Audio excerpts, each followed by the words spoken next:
RS competitive exam में आपका स्वागत है। आज हम मनोवैज्ञानिक सिद्धांत से लेकर कुछ सवाल आए हैं। ये काफ़ी इम्पोर्टेंट है, परीक्षा में इससे एक या दो प्रश्न जरूर पूछता है। देखते हैं। पहला कहता है कि फादर ऑफ मेडिसिन मनोवैज्ञानिक हैं हिपोक्रेटिस। हिपोक्रेटिस को फादर ऑफ मेडिसिन कहते हैं। पूछता है ये कि फादर ऑफ मेडिसिन कौन है? वैज्ञानिक, मनोवैज्ञानिक हिपोक्रेटिस। सिगमंड फ्राइड असामान्य मनोविज्ञान के आधुनिक युग के जनक हैं। ये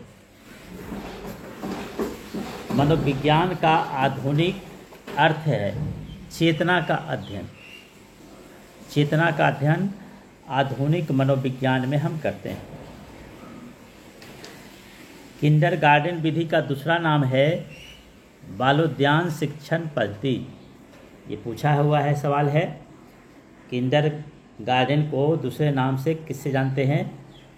बालोद्यान शिक्षण पद्धति।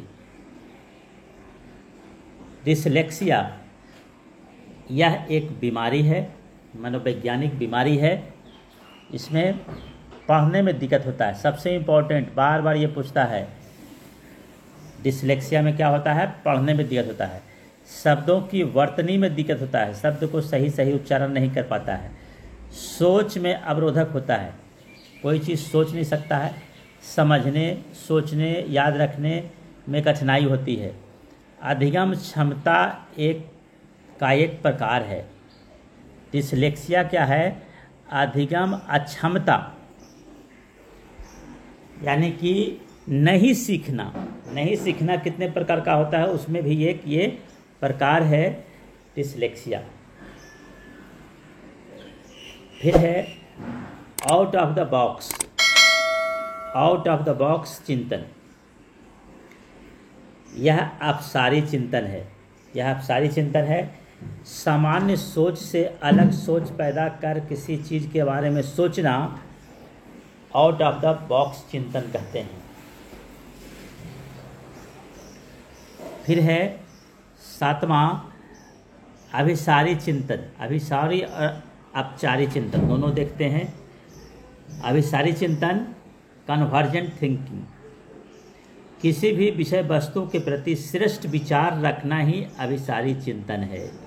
यानी कि एक विचार, किसी चीज़ के बारे में एक विचार, यानी कि जो किसी काम के बारे में किसी विषय पर अगर कोई डिसीजन ले लेता है तो वह अभिचारी चिंतन है। और जो कंफ्यूज आदमी को बोलते हैं अपसारी चिंतन।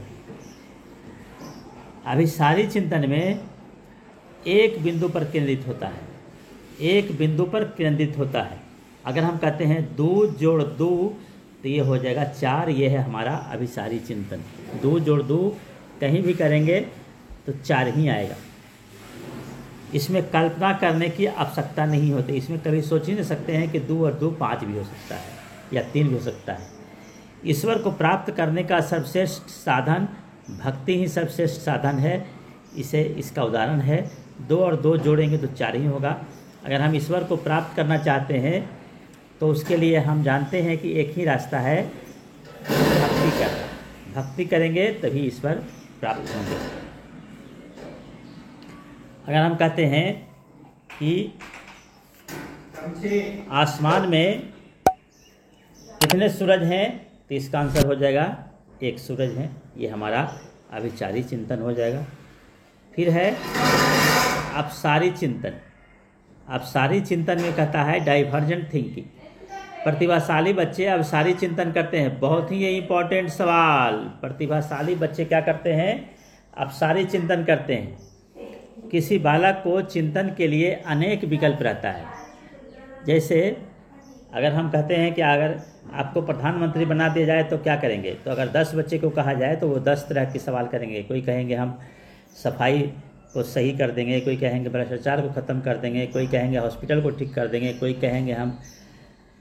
कहेंगे हम बेरोजगारी को समाप्त कर देंगे। कई तरह के सवाल का अध्ययन जवाब देंगे। किसी वस्तु के बारे में भिन्न भिन्न प्रकार से सोचना, अलग अलग प्रकार से सोचना अपसारी चिंतन है। आउट ऑफ द बॉक्स चिंतन का मतलब होता है कि सामान्य सोच से अलग सोच पैदा कर किसी चीज़ के बारे में सोचना। यानी कि आप कहेंगे कि आउट ऑफ द बॉक्स चिंतन क्या होता है, तो आउट ऑफ द बॉक्स चिंतन अपसारी चिंतन है। समस्या का एक से अधिक हल होना अपसारी चिंतन है। चलिए, इसके बाद कहता है बुद्धि लब्धि IQ।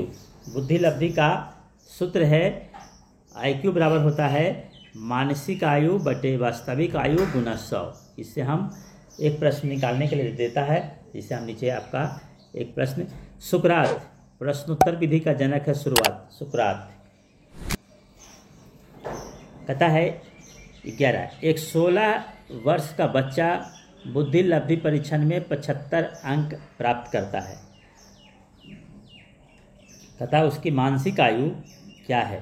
तो हम जानते हैं कि बुद्धि लब्धि बराबर मानसिक आयु बटा वास्तविक आयु। यहाँ हमको बुद्धि लब्धि परीक्षण में 75 अंक प्राप्त करना है, यानी कि 75 हो गया हमारा बुद्धि लब्धि 75 और वास्तविक आयु हो गया 16 वर्ष, यानी कि यहाँ हो गया 75 और ये हो गया 16 गुना 100। यहाँ देखिए इसको करेंगे तो ये हो गया हमारा 75 बराबर वास्तविक आयु गुना बटे 16 गुना 100। मानसिक आयु बराबर हो गया 75 गुना 16 बटे 100।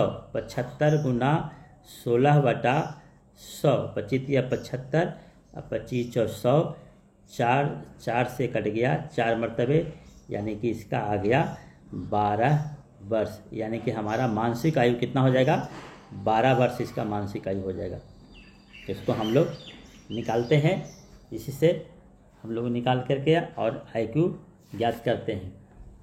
मुझे उम्मीद है इससे आपको काफ़ी लाभ होगा। अभी तक मेरे चैनल को सब्सक्राइब नहीं किए हैं तो सब्सक्राइब कर दीजिए, लाइक कर दीजिए, जिससे मेरा मनोबल ऊंचा हो सके। Thank you.